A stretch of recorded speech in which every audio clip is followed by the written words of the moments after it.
Welcome back, everyone. I hope you're doing amazing. We have the rise of Prussia. We've seen that Prussia really take off in the 19th century. Of course, it became Germany eventually. But yeah, let's talk about the life and times of Frederick the Great, which really preceded the 19th century in the 18th century. So let's go. Hey, little content warning for you. I don't usually have these, but we're going to be talking about some serious domestic abuse based on sexual orientation here, and also suicidal ideation just a little bit. So if that's going to stir up some bad memories, or you just don't want to deal with that right now, you can skip ahead to this timestamp and just watch the fun parts where we talk about columns of men shooting each other over dirt. This is the second Frederick II I've talked about on this channel, ain't that neat? Frederick II of Prussia was the son of Frederick William of Prussia and the grandson of George I. By the way, obviously this is a new channel that we've never reacted to, so full video will be in the description. Go subscribe to them. I have high hopes. Of England on his mom's side. Ooh, I am just full of trivia. Now, Frederick's parents had some pretty different opinions about parenting. When his mother learned that her eldest daughter was being physically beaten by her tutor every day, she hired a different tutor. Frederick's father preferred to do the beating himself. The boy will become a manly man's man. You will teach him the art of war and statecraft and nothing else. Yes, sir, your majesty, sir. So, we will skip the Bible study, yeah? Have you lost your mind? You think a king should have no morals? Well, of course, sir. But you said we were only to educate him in matters of... I meant he should have my morals! But none of that humanity's artsy-fartsy cockamamie. Alas, as young Frederick came of age, it was all too clear he had a taste for cockamamie.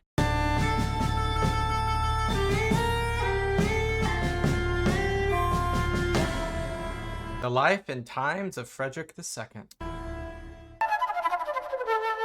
You know, people often ask me how I came to be such a sophisticated gentleman. Let me tell you, it took me years of study. Not just anyone can butt heads with Aristotle and Descartes on top of knowing everything about politics and mastering the art of war. But you know what was easy? Learning new languages. Oh my goodness, great plug. I don't know where to plug in, so probably right here. Subscription and a 20-day money-back guarantee. Consider it another of my great public works. Was that Portuguese earlier? Flawless, ain't it? So that's the King of Sweden. He loved music and literature and learning about foreign cultures, and he had to learn it all in secret. His Latin tutor got him a secret collection of poetry, Greco-Roman classics, philosophy, 3,000 volumes in total. What kind of life are you living where you can have 3,000 volumes of literature lying around and keep A rich life. them a secret? But that wasn't Frederick's only secret. When he was 16, he became close with a 17-year-old errand boy in service of the king. Very close. When the king heard this rumor, he separated the two of them to opposite ends of the kingdom, sending Frederick to the king's remote hunting lodge to repent for his sins, and sending his errand boy to a remote outpost near the Dutch border. And yeah, it doesn't seem like Prussia should have a border with the Netherlands. Prussia's borders were wild. Like, what even is this? Yeah, I mean, it has to do with the HRE, right? Anyway, it's not long until Frederick becomes intimately involved with a young officer, and this time they're serious. Frederick's dad was a monster who frequently beat and humiliated his son. The crown prince was ready to leave everything behind. He and his lover were gonna run away to England together with the help of a few friends, until one of those friends got cold feet. He confessed everything to the king and fell to his knees begging forgiveness. Frederick's father is furious. He charges everyone involved with treason because, you know, these were military guys who were about to desert to a foreign kingdom. If you are not my son, I would kill you for that little stunt. If you were not my father, I wouldn't have tried. As your father, I would strip your titles, burn your inheritance, leave you naked in the streets of Berlin. But as a member state of the Holy Roman Empire, that would be challenging. So instead, you will watch what you've done to him. What? Wait, whoa, that is, like, seriously dark. Tell me you wouldn't actually— Oh my god, what? Frederick supposedly fainted before the killing blow. He was thrown Dang, that's harsh. into prison for 3 months. He wasn't permitted to return to the capital until he submitted to a marriage arranged by his father. Dang. Hello, wife. Nice to make your acquaintance. Is that how you speak to a woman you're really, really attracted to? Hey, sweet cheeks, nice body you have going on there.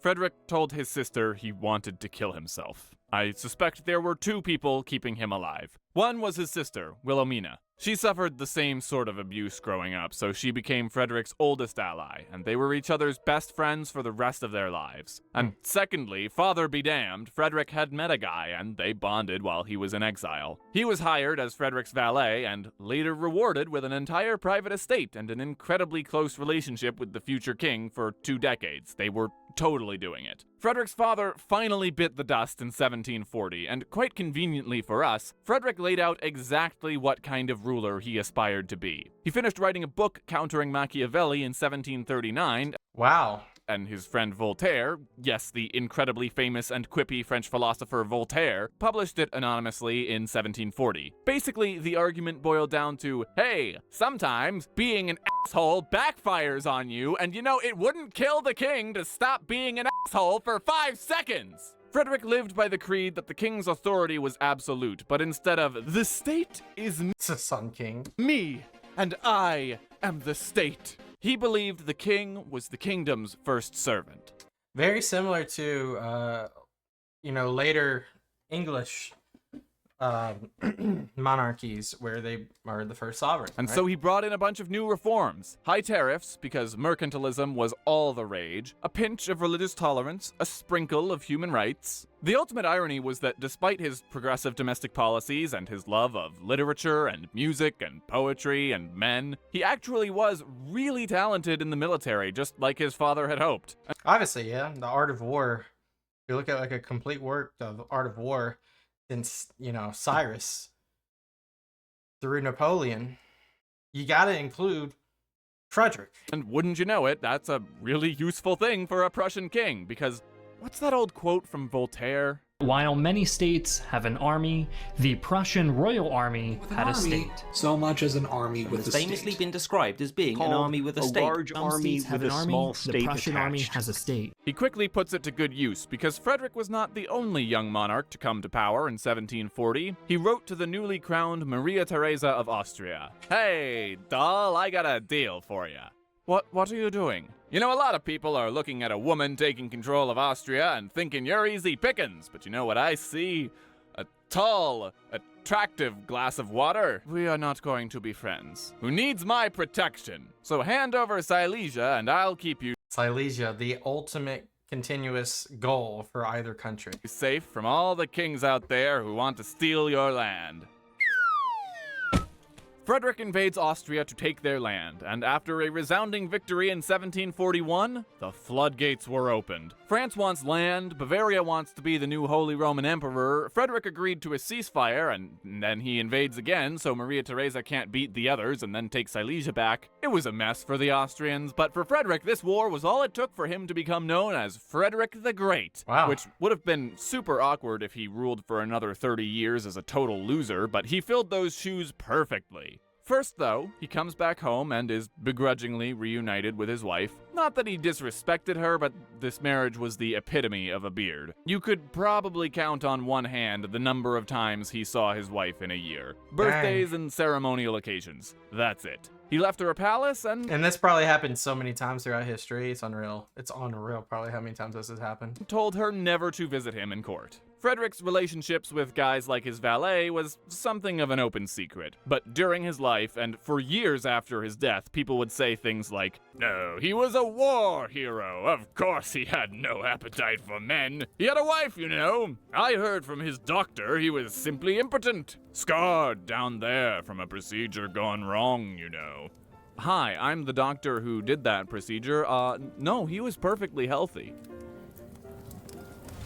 Ah, well, he wasn't gay. He was a misogynist, that's it.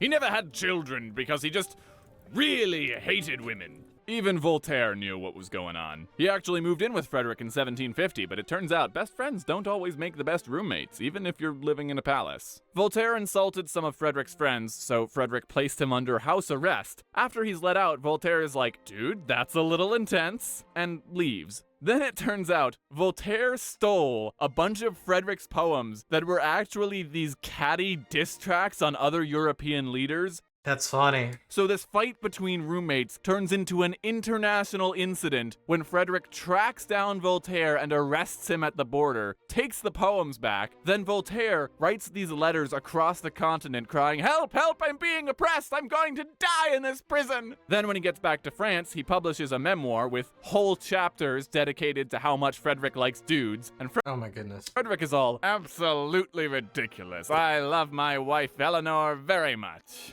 In public, while in private, he's desperately trying to do everything he can to pull it off the shelves in France. It's fine. They're friends now. Well, they're both dead now, but they became friends again. Oh yeah, so picture this. 1762, George Washington is defending against Native American attacks. Spain and Portugal are duking it out in South America, and India is dealing with the third in a series of Franco-British proxy wars. Why? Well, much in the same way the First World War began because of a Serbian gunman, all this began because Frederick and Maria were fighting over this little nugget of land again. But things were different now. After the last time Freddie inadvertently convinced a large portion of the world to start killing each other, France was a bit miffed not to get the Austrian Netherlands like he'd hoped, and Austria was a bit miffed at Britain leaving her out to dry. So Maria Theresa made friends with France and Russia to prepare for a war to retake Silesia, since both of her allies had their own reasons to want to kick Prussia out of the Great Powers Club and send Frederick back to the kids' table with the King of Denmark and whatever those losers in Italy were doing. Frederick didn't like Britain bankrolling the Russian armies sitting at his border, so he made a deal with King George to protect his German holdings in exchange for Britain, Hanover. not doing that anymore. So in like 10 years, everyone in Europe just played musical chairs with their alliances. And Britain was a powerful ally, don't get me wrong, but Always have been. Frederick was still surrounded by a triple alliance of France, Austria, and Russia building up troops for an invasion. So in 1756, to avoid giving them the advantage of the first strike, Frederick bites the bullet and lights the powder keg, invading, Saxony to avoid being surrounded. Although Frederick's tactics were brilliant, or so I'm told, yeah, he was still surrounded and outnumbered. Britain was having a whale of a time over in the colonies, telling France to stop hitting itself, but they proved to be of no help in Europe. Frederick was faced with a war on 3 fronts. Make that 4 fronts. Sweden smelled blood in the water and called to ask if it was too late to join. Here we enter Frederick's blue period. In 1758, his sister Wilhelmina died, which threw him into depression, and then by August 1759, half of his army was wiped out. Frederick himself has only narrowly escaped death, and then France, Austria, and Russia bicker over supplies and strategy and end up doing nothing for the rest of the year. Great success! And then, everyone just gets bored and goes home. It started with Britain, who'd taken all of France's lunch money and dipped, which, not cool, bro. But Maria's allies would prove just as disappointing. Elizabeth of Russia died and was replaced by the biggest Prussian fanboy. You have never seen a world leader adore someone else's Is that Catherine? country so much. This man, Peter III, he Oh. was literally quoted as saying he would rather have been an officer in the Prussian army than Tsar of Russia. Yeah, that's not favorable.